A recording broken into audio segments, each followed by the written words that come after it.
normal yung lakitik na yan guys. Yan ang chichikapin ng ating mekaniko, si Boss Paulo. Titingnan. Oh, yan na guys, dito na natin yan, bukas na. Pak. Ay! Nagapak. Ito pala, putol guys, oh, ito yung kanya. Yung, sana. huwag lang mahulog sa loob ng makina. Diyan lagay. Kaya tama na kanyang tapet yan, eh.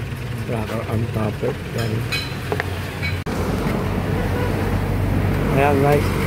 Ayan, may mga tama. Ayan guys, oh, ito yung kanyang camshaft, tinamaan ng kanyang tapet. Ayan, kasi yung mga pinapalta niyan. Kasi lalim.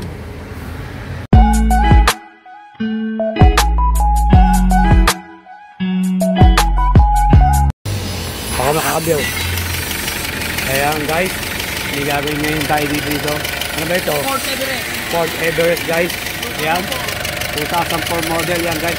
Medyo malagitik na siya, lakas ng lagitik. Hindi yung normal yung lagitik na yan guys. Yan ang chichikapin ng ating mekaniko, si Boss Paulo. Titingnan kung saan may problema yan, si Bossing may-ari niyan. Yan. Titingnan natin guys, yan ang nalagitik yan. Yan guys. Yan, pinatay na. Mamaya bubuksan natin ito pang ibabaw. Bubuksan ba yung pang ibabaw? Yan. Wala. Yan guys, bubuksan na ng ating mekaniko, si Paulo. Titingnan kung saan may problema itong malakas ang lagitik dito guys. Titignan natin guys yan. Sakit na ng Ford yun eh. Ford Everest 2004 model. Yan. Siliko, di mo daw siliko, may mabibili na. Mura lang yan. Malakas ang lagitik dito guys ha. Kaya patitingnan ng may-ari kung bakit malakas ang lagitik. Pang ibabaw lang muna bubuksan natin dito guys ha. Ford Everest. Yan. Kaya guys, bago natin makita yan, tingnan natin kung anong problema. Kung ano naging damage ito, bakit malagitik ang ano ito. Ang kanyang pang ibabaw. Subscribe nyo muna kami sa aming YouTube channel, EMB TV. Pa-like at pa-share na rin guys. At pindutin notification bell para laging updated sa mga share na yung video at ipopost tayo. Okay guys? Okay na guys, dito na natin yan, bukas na. Tingnan natin kung saan may problema. Guys ha. Taapit nga. Ford Everest ito ha. Taapit nga. Pak. Ay! Nagapak. Ito pala, putol guys, oh. Ito yung kanyang tapet, oh. Ito ba tapet, ano? Ayan, putol pala guys, kaya pala malakas ang ano, malakas ang lumagatik. Ayan guys ha, kaya pala maingay ito, lumalagatak ng ganong kalakas. Yung pala may problema, yung kanyang tapet na putol guys. Ayan. Ayan guys. Ayan guys, buti na lang pina-check agad ng may-ari. Kung hindi, baka magkaroon ng malaking problema kasi naramdaman daw agad niya na parang nag-iba ang ano, hindi normal yung kanyang tunog ng makina, malagapak. Yung pala, yun ang naging dahilan guys, yung kanyang tapet na putol. Kung ito yung natagal-tagal pa guys, baka mas malaki yung sisirain ito. Buti yun na lang, pero titinan pa rin ng ating mekaniko kung saan pa may damage guys ha. Yan. Yan guys oh. Kailangan humahanap natin. Yung, sana. huwag lang mahulog sa loob ng makina. Diyan lagay. Ayan. Ano tawag dyan? Rocker arm. Ito ba rocker arm tapet o ano? Ano? Ayun yung sinot. Ayan guys oh. Ayan guys oh, ito medyo may tama na kanyang tapet yan oh. Rocker arm tapet. Ayan guys. Titingnan pa kung sabi ko na ito, nahulog ito sa tornilyo niya. Kabuti nakita.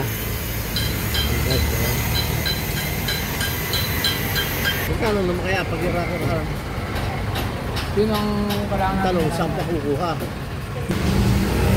Kaya guys ha, tip, pagka kayo nakaramdam na medyo nung lagitik at medyo kakaiba, dalhin nyo agad. Dalhin nyo sa mekaniko. Dalhin nyo agad sa isang sa ibang mekaniko na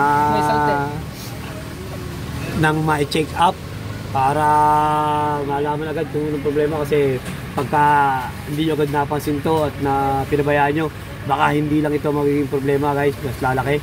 Kung wala kayong mekanikong paglalapitan, di lang punta sa aming location, Barangay Bangka-Bangka, Victoria, Laguna. tapat ng EMB Auto Supply, yung tapat nun, yung EMB Motor Shop, at hanapin nyo lang si Paolo, yung aming mekaniko, para ma-check up kung saan ang gagaling yung mga ingay sa inyong loob ng makina, guys. Okay guys, yan, mamaya bubuksan pa kung saan pa may damage, guys, ha. Yan guys.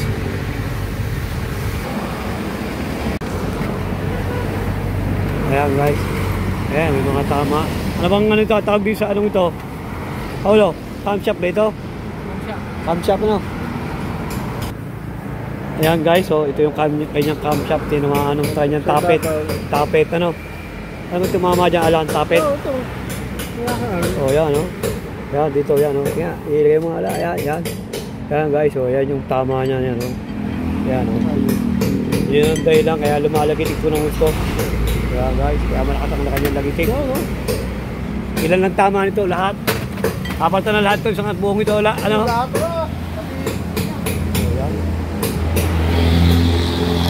Ayan guys, so sabi ng ating mekaniko, medyo matagal na siguro daw nararamdaman ito.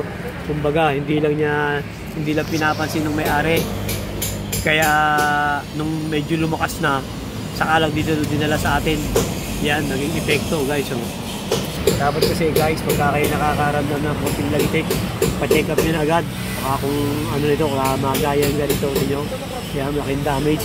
Kabibili na isang buong camshaft na gano'n. Yan, ito pagbibili natin. Saka ito mga ito pa. Yan, yun yung kayong gastos kasi ba, napabayaan guys ha, napabayaan to ha. Kasi dimanta ng ating mekaniko na matagal na itong nalagitik, hindi lang pinapansin ng may-ari. Siyempre siguro medyo hindi siya aware doon sa lagitik na yun. Yan, dapat maging aware tayo sa sakyan natin kayo guys, para pag nakaramdam ng konting may kakaiba, dali na agad sa mekaniko para hindi lumara guys ha. Yan ang tip guys. Yun lang naging problema. Saka yung timing belt, papata na rin.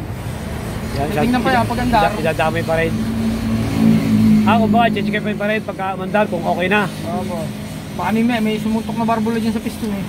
So, hindi natin masasabi ah. Oo, baka mayroon sa barbula na. Gusto ko dyan eh. Tumukod din no? Oo. Yeah, Isang dalawa pa yan. Kumbaga, hindi pa rin tayo sure kung yun talaga, kung doon lang may problema kasi ubuhin muna para malaman kung Shout out sa Bingo Plus. Yeah, shout out sa Bingo Plus.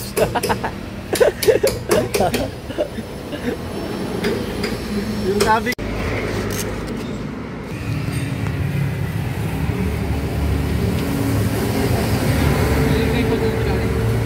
Kasi yung mga pinapalitan yan. Kasi lalim. Ayan guys, ayan na yung ating ginawang ano, yung maingay ang makina guys ha. Ayan. Ano ay? Everest.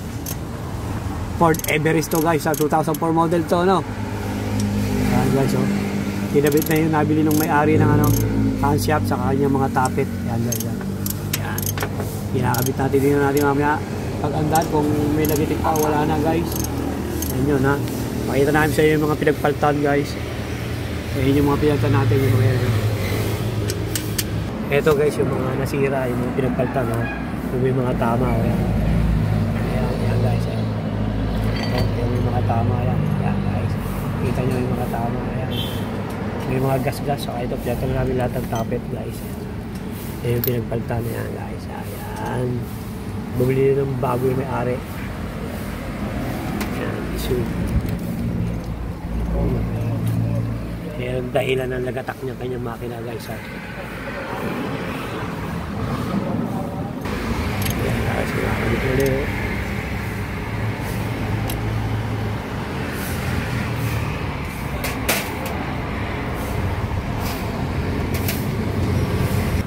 Yan guys, pinasabay na rin ng may-ari yung kanyang ano, yung valve cover. Belt oil seal, saka valve cover gasket. Valve cover gasket, papalitan na rin itong valve cover gasket guys ha. Pinapalitan na rin ng may-ari.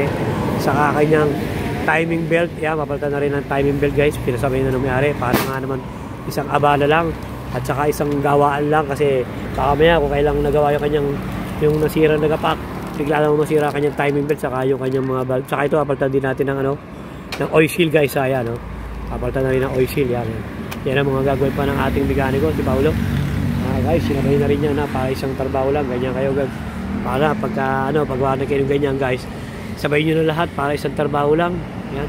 Para isang abala, isang bayad na rin. Yun din naman yun guys. Yan. Saka kung kailang nagawa na yung kanyang nasira, bigla naman bumigay yung kanyang pump belt, yung kanyang yung timing belt, kaya kailangan isabay nyo na yun basta kayo nagpagawa ng ganyan guys ha. Okay guys. Ito guys yung may mga tama dati kanina, ngayon wala na, kinis na kinis guys ha. Yan, yan. Ayun na, may mga tama yun na, yung kanina pinagpalta, yung pinakita ko. Ngayon wala, yung pinagpalta meron. Yan guys, kaya apal pa na natin. Yan guys, kakabit na yung mga Tensioner. ayun, tensioner yan. Tensioner bearing. Mga tensioner bearing yun para sa mga timing belt. Yan. Yan guys, mamaya papakita na namin sa inyo pagka okay na yan. Papakita namin sa inyo ang andar guys ha. Yan. Pag okay na, kakabit na lang muna yung mga tensioner saka bearing, timing belt, saka yung mga valve cover gasket, saka valve cover. Yan guys ha. Mamaya na lang kuya, i-update ko kayo guys. Yan lang ulit. Medyo marami pang kabitin. Okay, sige. Ayan guys, testingin na natin guys ha. Yun. Ayan guys, oh. Ayan, release nyo guys ha, oh. Kung tinesting natin yan, sobrang lagapak, maingay. Ito ngayon, oh, pinong-pino na ang takbo guys ha. Ayan guys ha. Ayan ito ha. Ford Everest to guys ha, 2004 model. Yun lang ang naging problema guys. Kumbaga nasira yung kanyang tapet. Kumbaga siguro pabayan ng may-ari na hindi agad na asikaso na ipagawa, kaya siguro dami-damay, kaya yung camshaft pinaltan. Yan.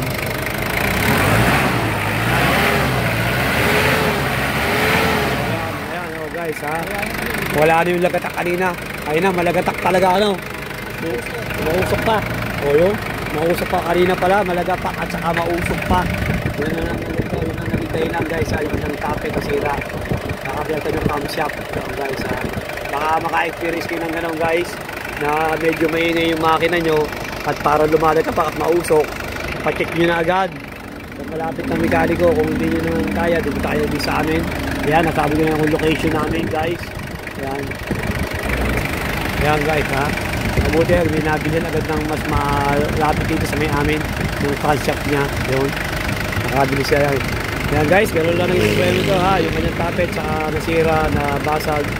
Kaya naging mausok at naging matagatak guys. Ayan guys, sana subscribe nyo kami sa aming YouTube channel, PMB TV.